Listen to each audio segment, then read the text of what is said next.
There's one thing that's rarely discussed but always happens. Not when you're still holding on, not when you're still trying, but when you truly let go. Everything starts to crumble in his life. At first he feels victorious, free, feels like his new choice is more exciting, more promising, more alive. And at that point, you might seem like a loser. But behind the smile he shows off, there's one thing he can't avoid. Comparison. The comparison between the calm you once brought him and the chaos he now faces. The comparison between your maturity and the drama that's slowly eating away at his new relationship. Because you see, Bree, a relationship built without loss is never truly tested. And you are the standard you've unconsciously planted in his life when you leave, without a fuss, without begging, without asking for an explanation. You don't just disappear, you leave a void, and that void isn't immediately felt. At first it's quiet, then strange, then it starts to hurt. That's where the process begins. Not a process of getting back together, but a process of awareness. Because there are types of men whose world feels lighter when they leave, and there are other types of men whose life starts to feel heavier when they leave. And without you realizing it, you're the second type. Point 1. His new relationship. It seemed great until you were no longer in it. When you left, the first thing he felt wasn't longing, regret, or loss. The loss. Instead, he felt a false sense of euphoria. He felt like his life had leveled up, like he was finally free from someone who was too calm, too mature, or too serious. His new relationship felt more lively, more exciting, more validating. And at this point, many men fall because they think I'm not that important. In fact, on the contrary, his new relationship felt alive because it hadn't been tested by loss, hadn't been tested by real conflict, hadn't been tested by a calm that couldn't be faked. You're not the type of man who creates sensation. You create stability, and stability only feels valuable when it's gone. At first, he didn't notice. He laughed. He posted. He showed off his newfound happiness. But slowly, one by one, small things started to feel strange. Conversations weren't as deep as before. Attention felt there, but not truly present. Small problems began to be exaggerated, and that's where his brain started working silently. Not with phrases like "I miss her," but with more dangerous thoughts. Why did it feel different? Because you're not present as an addictive man. You're present as a calming man, and that calmness can't be replaced by anyone who's still busy proving themselves. At this point, you're not missed yet, but you're starting to be compared. And believe me, comparison is the beginning of the downfall of a new relationship. The point of guilt. It doesn't come suddenly, it grows when you don't react. At this stage, the new relationship is still going. There's still laughter, there are still plans, there are still photos that look fine. But behind that, there's one thing that's slowly starting to bother her. You didn't react at all, didn't get angry, didn't make insinuations, didn't show up suddenly, didn't try to prove anything. And that's precisely the problem. Because the human brain is used to responses, used to reactions, used to drama. When you truly remain silent and move on, her brain starts to create questions she can't answer for herself. Why is she calm? Why isn't she looking for me? Why does she seem so over it? The guilt doesn't arise because you left. The guilt arises because you don't seem devastated. At this point, she starts to reminisce about your relationship. Not the bad parts, not the fights. What emerges instead are the quiet moments that were once taken for granted. The way you listened without interrupting. The way you didn't shame his emotions. The way you remained present even when it was difficult. And now, those things are gone. His new relationship may be more lively, but it doesn't allow for vulnerability, doesn't give him the safety to be still. This is where guilt begins to work subtly. Not with big words, but with small whispers in his head. He used to accept me for who I am. Why did I leave someone so calm? Did I misjudge? And what makes the guilt even heavier is one thing. You didn't give him a chance for redemption. You didn't open the door, didn't send a signal, didn't wait. Because the most painful regret isn't when someone is scolded, but when he realizes that opportunity has passed silently. At this stage, he doesn't dare to contact, doesn't dare to admit anything, but his thoughts start to wander back and forth too, silently alone. And that's the beginning of the anxiety, the point where guilt shifts to the need to make sure you're still there. At this stage, his mind is no longer calm. Not because his new relationship is a mess, not yet, but because you're no longer predictable. And for anyone who loses control over something that once felt secure, it's terrifying. At first she just asked herself, but now her question has turned into a drive. Not a drive to get back together, not a drive to apologize, but a much deeper, more selfish drive. I just want to know if he still cares. This is where her inner conflict begins. Because on one hand, her ego says, he must still be thinking about me. How could he really move on that quickly? But on the other hand, reality keeps hitting her. You didn't show up. You didn't give a sign. You didn't react at all. And the human brain hates empty space. When there's no answer, it creates its own scenarios. It starts imagining the most disturbing possibilities. You're happy without him. You're growing. You found a more peaceful life. Not because you're showing off, but because you're not showing anything. At this point, her new relationship starts to feel lacking. Not because the new person is wrong, but because the comparison comes uninvited. The new person is there. You used to understand. The new person is there. You used to comfort. And the worst part is the new person is easily replaced. Meanwhile, you feel scarce after being gone. This is the moment when he starts looking for a loophole. Not with long messages, not with honest confessions, but with small, seemingly trivial things. Secretly checking your stories, asking how you're doing through other people, replaying old chats just to feel it again. Because what he's looking for isn't really you. What he's looking for is validation that he hasn't completely lost you. And this is where your greatest strength lies. He doesn't need to put anything together. No need to play cheap psychology. No need to give false hope. Because when you remain silent and focus on your life, you force him to face a harsh reality. And for someone who once felt secure in your presence, losing that access feels like losing ground. At this stage, anxiety begins to take on a new form. It's no longer just longing, but a deeper fear. If he really leaves, will I ever find someone like him again? Point 4. When your silence transforms longing into a real fear of loss. At this stage, something fundamentally changes inside him. It's no longer just curiosity, no longer just wanting to make sure you still care. Now he's starting to fear. A fear he can't admit to anyone. A fear he couldn't tell his friends. A fear he didn't even dare to say to himself. Because one thing was starting to feel very clear. You really could live without him. And this wasn't an assumption. This wasn't an empty guess. This was proven by your consistent silence. You didn't show up when he expected you to. You didn't react when he might have been baiting you. You didn't change when he pulled away. Nor did you approach when he approached half-heartedly and his brain was starting to get tired. Because all this time he'd been used to one pattern. Every time he hesitated, you were there. Every time he was confused, you waited. Every time he moved away, you chased. Now the pattern was crumbling, and when patterns crumble, humans lose their sense of security. This is where the most severe inner conflict occurs. On one hand, his ego was still fighting back. He might as well pretend to be strong. Maybe he'll find out later. But on the other hand, reality was getting harsher. Day after day passed, and you didn't return to your old position. You were no longer a backup option. You were no longer available as an emotional home. And at this point, his longing took on a new form. It wasn't romantic longing, not sweet longing, but a dark, oppressive longing. Longing for security. Longing for someone who used to make her feel understood without having to explain. Longing for a presence that didn't demand but was always there. And what hurt her most was this. She was starting to realize that security doesn't come from just anyone. New people can come along. New attention can come. But the calm she once felt with you is irreplaceable. This is where her mind began to spin endlessly. She replayed old conversations. She remembered small moments she once took for granted. She began to realize how often you gave in, how often you understood without being asked.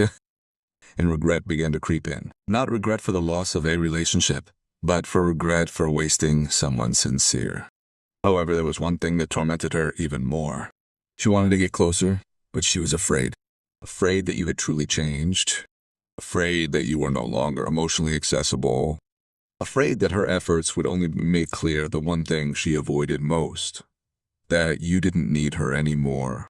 And this was the greatest irony.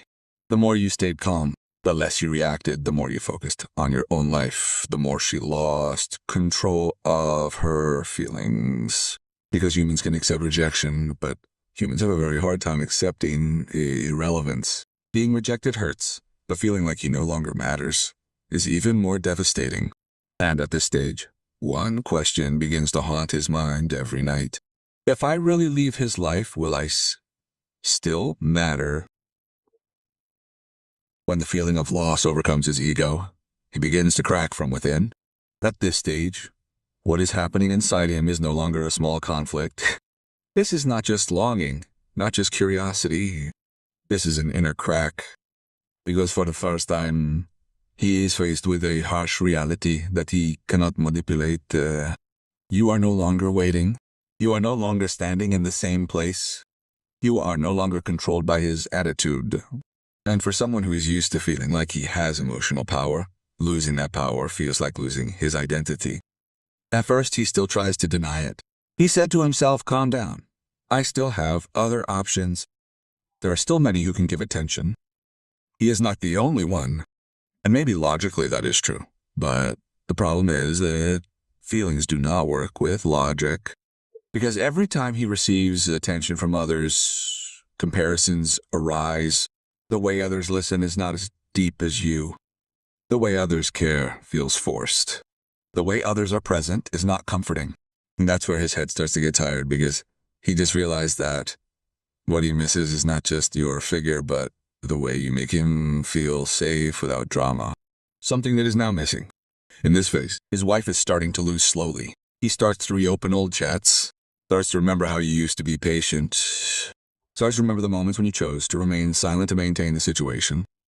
And for the first time, a scary thought appears. What if I am wrong? What if I am too underestimating? What if I lose the person who is actually the most sincere? These thoughts do not come once. They come repeatedly at night, when alone, when there are no distractions. And what makes it even more torturous is this: you do nothing, do not insinuate, do not beg, do not to explain, to prove nothing. You simply walked away quietly. And a quiet departure is always more devastating than a dramatic goodbye, because there's no door to slam, no conflict to blame, no reason to soothe his own ego. There's only one stark conclusion. He lost you by choice. At this point, the guilt begins to take on a new form. It's no longer just regret, but fear of being irreplaceable. Fear that one day, when he truly needs someone who understands, that person won't be you and will never be you again. And this fear doesn't calm him, it makes him anxious. He starts wanting to show up, starts wanting to send a sign, starts wanting to make sure you're still reachable, not out of mature love, but out of an unbearable sense of loss. But at the same time, he's also aware that when he comes now, he's not coming from a position of strength. He's coming from a position of fear. And that's what makes him hesitate, tossing and turning. Because one thing is clear to him. You're no longer the same person. You have value now, not because of chasing, but because of letting go. And this is where the game truly turns. You were afraid of losing him. Now he's afraid of losing you to forever. If you want to continue, point 6 is the deciding point, when he must choose to swallow his ego and get closer, or pretend to be strong while slowly being destroyed. The point is, when he starts to lose emotional control, you become a shadow he can't chase away. At this stage, something very dangerous begins to happen in his mind. It's no longer gentle longing, no longer silent regret, but a loss of emotional control. Because all this time, without him realizing it, you were the only stable point in his life. Not the most noisy, not the most possessive, not the most demanding. That's precisely the problem. People like you only feel their value after they're gone. And now that you're truly gone emotionally, not just physically, his brain starts looking for you in the wrong places. He starts comparing everyone to you, feeling empty even when there's a crowd, feeling tired even when he hasn't done anything. And worst of all, he can't explain to anyone why his feelings are so messed up. Because logically, you're gone. You're not angry. You're not dramatic. You're not causing trouble. But that's where the pain lies. The human brain can't reconcile with something that ends without conflict. Because conflict, a quiet departure, gives the illusion of closure, while a quiet departure leaves an empty space. And this empty space is filled with one thing. The image of you isn't romantic, but of stability. The image of someone who isn't pushy, but always there. Not controlling, but caring. Not begging, but consistent. Now that image haunts him. Every time he feels tired, he thinks of you. Every time he's disappointed with someone new, he compares himself to you. Every time he wants to talk, he realizes the person who used to be the safest to listen to is no longer there. And this is where his emotions begin to leak. He starts doing small things that seem trivial, but are full of meaning. Anger talking without clear intention. Bahid remembers old dates, deliberately playing a song that reminds him of you. Smiling bitterly when remembering small moments he once took for granted. This isn't sweet nostalgia, it's emotional frustration. Because he's realized one thing that's very painful.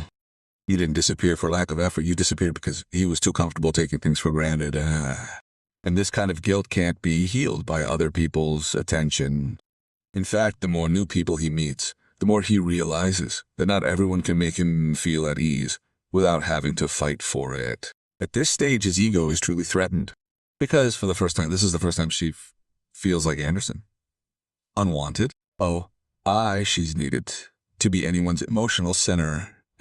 And most devastatingly, you're fine without her. You don't show up to demand an explanation. You don't come back to remind her of your worth. You don't exploit her guilt.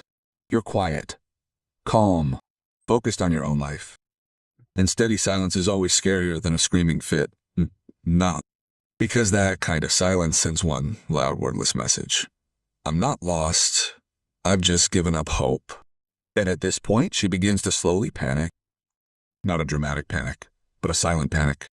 Panic because she knows that if time keeps going like this, if you truly move on, if you find a whole life without her, there will be no turning back. And that's when her mind begins to disintegrate.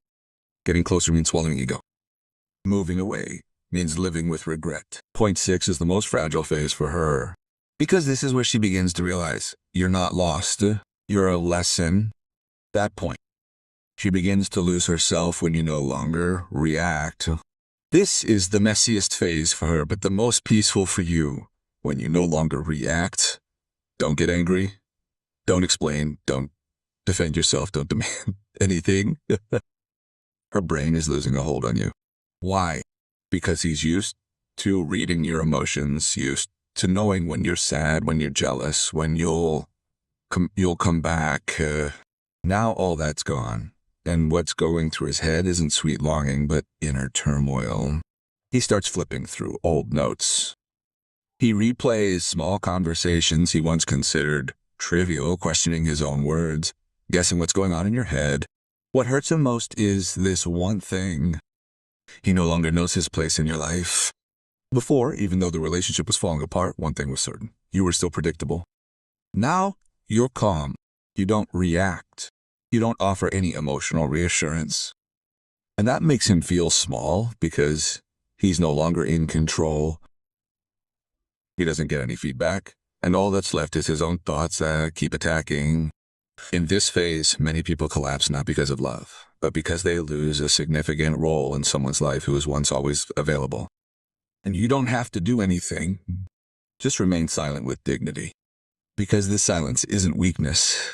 It's a form of strength that's the hardest to fight. Point 8. When he reappears, it's not love, but the fear of losing control.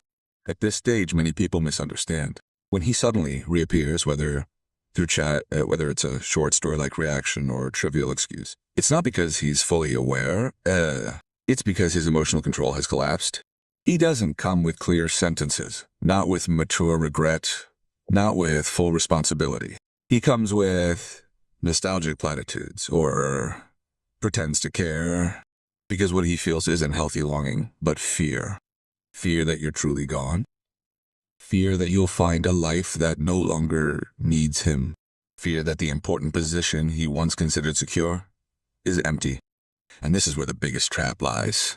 If you immediately respond long, reopen old wounds, or show you're still waiting, then he'll only learn one thing. I haven't truly lost him. Not because he's evil, but because humans will always test limits before changing. At this point, elegant silence speaks louder than any words. The point is, if you stay calm, his brain will enter a phase of real regret. If you don't overreact, something much deeper begins to happen. He starts asking himself, not you. The question changes from, can I still do it? To, why was I so stupid? This isn't about the relationship anymore. It's about self-esteem slowly crumbling, because he begins to realize that you didn't leave because of emotion. You didn't force him to be chosen. You didn't make him the center of your life. And this realization hurts, because it means he lost someone valuable without ever really fighting for it. At this stage, he begins to blame himself. He begins to realize that all new relationships feel shallow. He begins to understand that not everyone can be replaced. Mature regret always comes too late, and you don't have to wait for it. Because when it comes, you're already a level higher. Point 10, you win. Not because he comes back, but because you no longer need him. This is the most important and most misunderstood point. Your victory isn't when he comes back. Your victory is when the cowboy no longer waits. You no longer hope. You no longer measure your worth by his reaction. If he comes back with a full sense of responsibility and real change, that's a bonus. But if not, you still win, because you are now a man who doesn't beg, doesn't chase validation, doesn't crumble when left. And the greatest irony is, this kind of man is the hardest to forget. Not because of manipulation, not because of drama, but because his presence is calm and his departure leaves an empty space that no one can fill. Conclusion. If you're in the process of letting go, remember one thing: truly valuable people never disappear by leaving. They're felt when they're no longer available. Don't be afraid of losing someone who doesn't appreciate your presence, because the greatest losses are experienced by those who waste it. Stay calm, stay distant, keep growing. Because when you move up a class, you won't be the one looking for those who will look back with regret.